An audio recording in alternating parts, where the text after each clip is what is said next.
तो hello guys, welcome my YouTube channel short Sameer में आपका स्वागत है। आपका समीर भाई बताने आया है अपने पावर स्टार पवन सिंह का न्यू फिल्म का जो शूटिंग जो है लखनऊ में चालू है 2 महीने से। और इस फिल्म का नाम बता दूँ, मोहरा। और ये फिल्म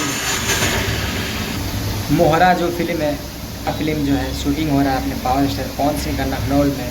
और ये फिल्म कब तक आने का टाइम है तो आप सभी को बता दूँ, 2025 में ये फिल्म रिलीज़ होगा। और इसका टीजर और ट्रेलर आप सभी को बीच में मैं बहुत जल्दी ही लेकर आऊँगा। सुपर डुपर हिट था तो मोहरा फिल्म हिंदी में बनाया गया था पहले अक्षय कुमार के साथ में, सोनू सूद के साथ में। तो उसके बाद में भोजपुरी में अपने पावर स्टार पवन सिंह लेके आ रहे हैं मोहरा फिल्म। और इसका टीजर और ट्रेलर बहुत जल्दी हम सभी के बीच में आएगा। तो जैसे ही अपडेट मिलता है मैं आप सभी को ला के दे दूँगा, लोग देख लीजिएगा। हमारे चैनल को सब्सक्राइब कर लीजिएगा, ऐसे हमेशा नए वीडियो लाता हूँ। तो मिलते हैं नए वीडियो में, जब तक बाय।